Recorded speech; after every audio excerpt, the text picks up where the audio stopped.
이 방송은 짧게 한 작품에 대한 리뷰만 듣고 싶은 분들을 위한 요약본입니다. 전체 방송에는 더 풍성한 내용이 담겨 있으니까요. 책플릭스 채널을 확인해 주세요. 마지막으로 제가 들고 온 작품 소개해드릴게요. 저는 인터뷰집 가지고 왔어요. 인터뷰집? 네. 매력 있죠. 인터뷰집이 저는 매력적인 이유가 인터뷰어가 누구냐에 따라서 같은 사람을 만나도 다른 얘기가 나오잖아요. 그게 너무 재밌고 또 인터뷰어가 던지는 질문들을 따라가다 보면은 이 사람과 내가 좀 잘 맞네. 나도 이 질문 하려고 했는데 궁금한 거 물어봐줘야 된다. 오히려 인터뷰어에 대해서도 그런 거를 느낄 수 있어서 저는 좋더라고요. 그래서 개인적으로 가장 따뜻하게 질문을 던진다고 생각하는 분, 이진순 작가의 인터뷰집 가지고 와봤어요. 당신이 반짝이던 순간. 제목부터 얼마나 따시합니까? 네, 버드맨도 반짝이던 순간이 있었습니다. 이런 생각이 들어요. 우리 버드맨. 이거 약간 지금 슬램덩크 생각나는데? 영광이 최고의 영광의 순간은 언제입니까? 이 책은 아마 많은 분들이 아실 텐데 이진순의 열림이라는 글로 한겨레 6년간 연재됐던 칼럼인데 그중에 한 122명을 만나셨대요. 이 칼럼 연재하시면서. 진짜 어마어마하다. 네, 그중에 12명을 농축시킨 책입니다. 고르기도 힘들었겠네요. 그러니까요. 그쵸. 작가가 이 책의 제목을 반짝이던 순간이라고 지은 이유가 언제나 빛을 내는 사람이 없기 때문이라고 하는 말이 저는 인상적이더라고요. 항상 반짝이는 사람은 없다. 하지만 누구에게나 그 순간이 있다 이거죠. 맞아요. 그거를 이렇게 표현하시더라고요. 크리스마스 전멸등이라고. 깜빡깜빡. 네. 우리가 대단한 사람이라고 생각하는 인물들도 결국 다 평범한 보통 사람이라는 거예요. 두려움도 있고 그냥 어떤 삶의 길목에서 반짝하고 빛을 내는 건데 진짜 그런 것 같다는 생각이 들었어요. 빛이 켜졌다 꺼지는 게 당연한 건데 우리는 너무 켜져 있는 데에만 집중을 하는 거죠. 꺼진 모습은 또 안 보이니까. 특히 인스타 이런 데에서는 정말 켜져 있는 모습. 켜져 있어요. 조증이야, 그런 등이 있는데 백열등 뭐라 그럴까? 아무튼 그래서 이 책에서는 야구소녀 주수인을 떠올리게 하는 인물로 제가 꼽아봤는데 임순례 감독을 꼽았어요. 네. 여성 감독이시고 최근에 리틀 포레스트, 우생순, 와이키키 브라더스 다 감독을 하셨고 동물권 행동 카라의 대표로도 일하고 계시더라고요.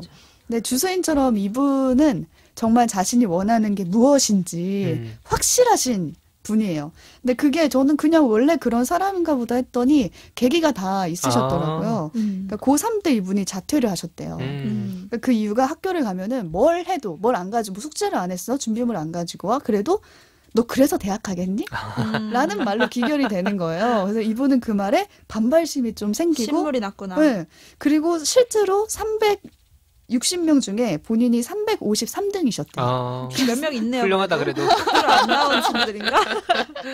그래서 팩트상 이대로 있으면은 대학도 당연히 대학 못 갈 거고. 그래서 그만두셨대요. 화끈하다. 이런 용기도 정말 존경스럽습니다. 그렇게 허송세월을 2년을 보내시고 취직은 해야겠어서 이제 다시 대학을 영문학과로 들어가셨는데 취직을 목적으로 우선 들어가신 거예요. 근데 진학을 해보니까 자기는 영화가 하고 싶은 거예요. 그래서 졸업하는 시즌에 갑자기 취직은 안 하고 연극영화과 대학원에 진학을 하세요. 아이고. 부모님 마음은 정말.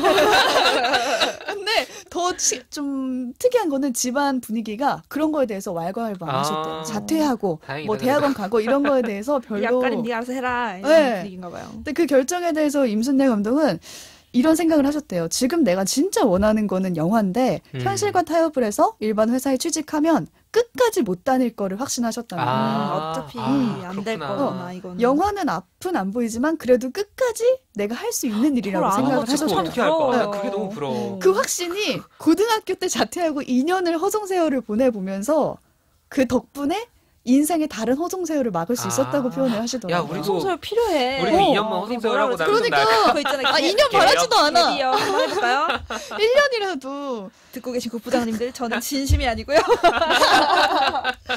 야구소녀에서도 구속을 높이려고 막 피나도록 던지잖아요, 공을. 근데 저는 그 장면이 이 부분에서 생각이 나면서 결국에는 안 되는 걸 알고 너클볼로 바꾸기는 했지만 그게 헛된 노력은 아니었다라는 그렇죠. 생각이 그럼요. 들더라고요. 실제로 그 피 묻은 야구공을 코치가 발견을 하고 맞아. 그 진심을 알아채기도 하잖아요. 그리고 얘는 이걸로는 안 되겠다라는 생각도 어. 하지. 이러다 피 큰일 나도록 난다. 해도 130이다. 그래서 이 모든 일에는 이면이 있다라는 위로를 주는 인터뷰였고 자퇴의 경험을 또 이렇게도 표현을 하세요. 고등학교를 졸업하지 않고 주류에서 이탈해본 경험 덕분에 비주류에 속하는 다른 사람들을 이해하고 그리는데 큰 도움을 받은 것 같다. 중요하죠. 굉장히 좌절스러운 일이 있다고 해도 그 안에 긍정적인 면이 있다고 생각을 한다. 이렇게 표현을 하시는 게 저 되게 인상 깊었어요. 그렇네. 야구 소녀의 맞아요. 모티브가 된 그 인물도 선수도 안현미 선수. 네, 안현미 선수도 지금 현재는 야구를 하지 않고 있다고 하시더라도 인생을 선수로 끝내지 못해도 실패한 건 아니고 그쵸. 거기서 얻은 또 다른 이면으로 지금 어딘가에서 분명히 잘 살고 있으실 거다라는 생각이 또 들었어요. 반짝이는 순간에 대한 이야기들도 보면 저는 그것도 되게 이거 조금 맥락은 다를 수 있는데 되게 그 순간을 젊었을 때로 많이 잡는 것 같아요. 그쵸. 왠지 마치, 인생의 그치. 전성기는 예. 그래서 젊었을 때. 뭐 20, 30대에 뭔가 그런 걸 이루지 못하면 뭔가 약간 어차피 왜냐면 이제 삶의 무게라는 게 다가오잖아요. 맞아요. 사실 아이가 생기고 아이를 키우는 사람이라면 아이가 생긴 가정은, 이후에는 그쵸 100% 나한테 집중할 수 없는 현실도 있고 그러다 보니까 되게 조급함을 느끼는 사람도 있고 나는 30대까지 뭔가를 이루고 되게 요절한 천재 예술가처 같은 삶을 요절도 해야 되나요? 빨리 막 그런 거 30, 있잖아. 맞아. 네. 저 아는 사람 40대 안에 은퇴하는 게 삶의 목표더라고요. 제 남편이요. 그거는 그냥 일하기 이거 말해도 되나? 다들 일하기 싫어서 그런 거 아니야 그냥 아, 그런 건가? 나도 40대 은퇴하면 좋지. 아, 좋지. 어. 키가 몇 년 안 좋을까? 남았네? 아무튼 그게 제가 느끼는 건 뭐냐면은 그 반짝이는 순간을 끝났다라고 생각하지 않는 것도 되게 중요한 것 같아요. 그렇죠. 크리스마스 크리스마스 전멸등처럼 계속 네. 들어오잖아요. 아, 주기적으로? 20대 때 아, 들어왔다가 그치. 30대, 40대 1년에 한 때. 번씩 들어오면 행복하긴 하겠다. 그러니까 꺼질 때 우울해하지 않는 게 중요한 것 맞아요. 같아요. 다시 켜질 거니까. 맞아. 언제든지. 저는 그래서 당신이 반짝이는 순간이라는 제목부터 그렇고 아까 책디가 한 얘기를 쭉 들으면서도 내 인생에 제일 반짝였던 순간이 언제지? 그거를 계속 생각을 하면서 자꾸 저도 근데 돌아가는 거야. 제가 제발 부정하고 싶은 거지. 나는 이제 끝나지 않았어 아직. 아니 안 끝났어요. 나에게도 크리스마스가 올 것인가 다시 그 생각이 다시 켜질 드네요. 겁니다. 언제였어요? 글쎄요, 자 저 정대만의 잘 질문을 던져보겠습니다. 저는 영감님. 반짝이는 저는 가끔 반짝입니다. 아직도. 제 눈이 반짝반짝거린다고 할 때가 있거든요, 사람들이. 그러니까 뭔가 얘기할 저는 뭐 진짜 뭐 이렇게 아이디어 떠올렸을 때 그래서 나 이거 뭐 기획할 하고 때? 싶어 이 얘기를 사람들한테 막 설명할 때가 있어요. 누가 시켜서 하는 게 아니라 내가 신나서 그런 순간이 몇 년 주기로 한 번씩 와요. 네, 그럴 때가 있지. 그런 얘기 하면 너 지금 반짝반짝거린다 그래요. 근데 그게 대학생 때 좀 많았거든요. 횟수가 준다. 이게 확실히 돈 받고 하는 일에서는 다르죠. 이게 좀 다르네요. 그리고 컨택이. 사실 그냥 제약 없이 생각하는 거랑 실제로 내가 만들어야 달라요. 된다고 생각하는 건 완전히 다르죠. 현실적인 조건을 더 많이 알면 야, 알수록 우리가 이런 말 많이 해서 사이즈 나온다 이러잖아요. 그쵸, 사이즈 나와. 사이즈 안 각이 나올 때 나와, 더 각이. 큰 꿈을 꿀 수 있고 사이즈가 나와버리면 거기 맞춰서 생각을 하기 맞아. 때문에 조금 또 다른 것 항상 같습니다. 타협하는 과정이라는 게 그쵸. 제작비를 내가 무한대로 쓸 수 있으면 아주 끝내주게 그러니까. 만들 수 있지. 그래요. 책디는? 반짝이던 순간? 저는 잘 모르겠어요. 반짝이는 언제일까? 순간으로 하자. 이러다 우리 태어났을 때로 갈 것 같아. 아니 우리 너무 스케일 크게 생각하면 안 돼.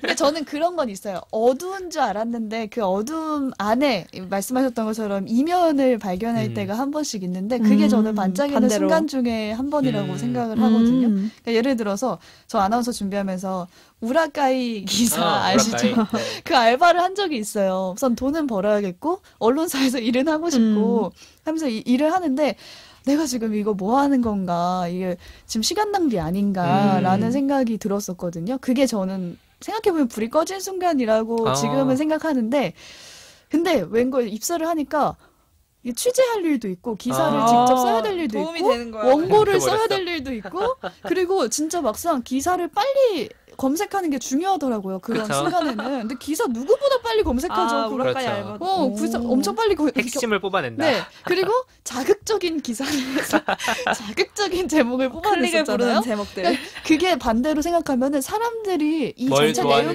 내용에서 맞아요. 마음을 확 네. 잡아 끝내는 어디서 어떤 집중을 할 건가를 음. 제가 생각해보게 된 경험이었던 거예요. 그래서 또 되돌아보면은 또 재밌네요. 빛났던 순간이고 그게 왔다 갔다 하는 것 같아요.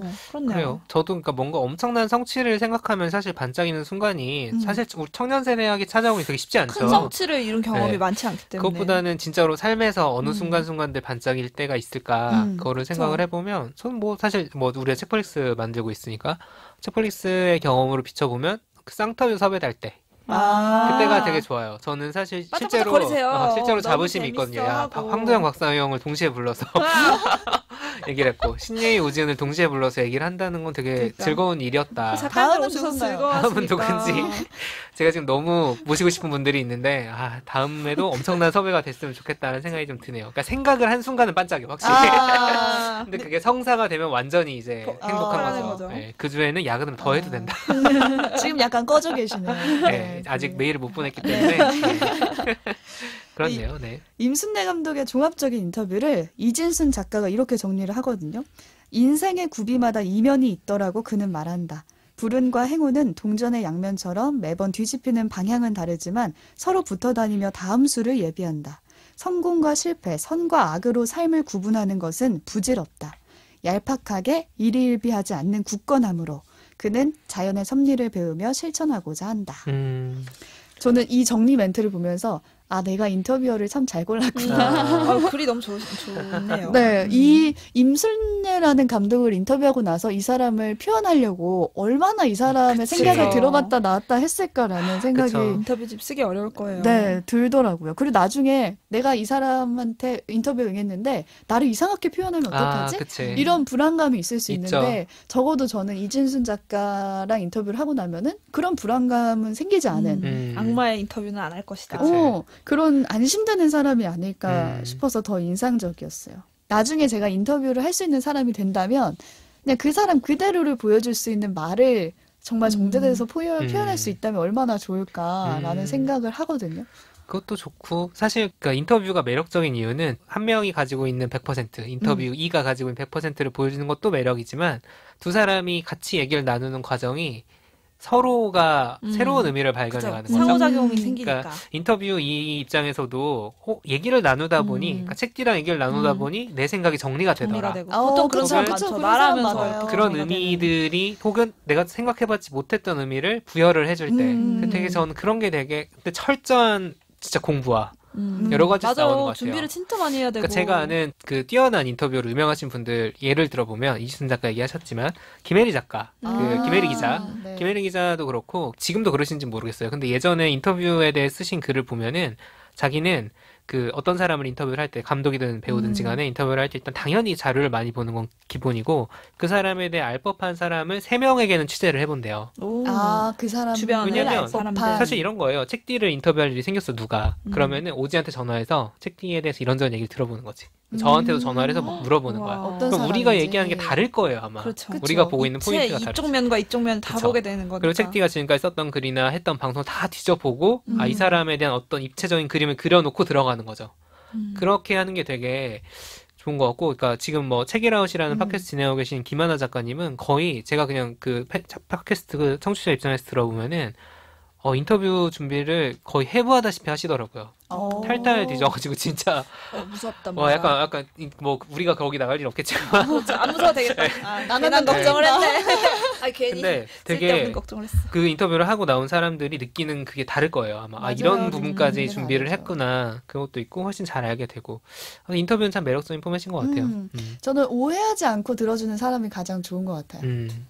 그래서 3명한테도 취재를 하고 그 정보를 터는 게 이 사람의 말을 혹시 오해하지 않고 최대한 이 사람답게 들으려고. 근데 그 사이에서 모든 뭔가 케미가 발휘가 돼서 다른 에너지가 나오면 좋겠죠. 그러니까 호기심도 되게 중요한 덕목인 것 같아요. 실제로 사람이 궁금하지 않으면 뻔한 얘기밖에 못 하거든요. 관심 없으면 질문이 안 나와요. 진짜 중요한 부분이에요. 맞아. 그렇습니다. 네, 제가 지금 설명드린 분은 한 분이었잖아요. 임순례 감독님 소개해드렸는데 이외에도 다른 분들도 많이 실려 계세요. 이국중 의사, 뭐 장혜영 이제는 의원이 됐죠. 네, 그리고 생애고수사 최현숙 씨 얘기도 나와 있는데 황두영 작가님이 전에 작별일기 추천해 주셨잖아요. 그 글 쓰신 작가님이세요. 그래서 이 인터뷰도 되게 좋더라고요. 그래서 한 번쯤 읽어보시면서 눈물샘 주의보 드리니까요. 나 야구소녀 보면서도 울었어. 자꾸 울리지 마. 눈물이 많아지죠? 한 살 한 살 먹을수록. 네. 책플릭스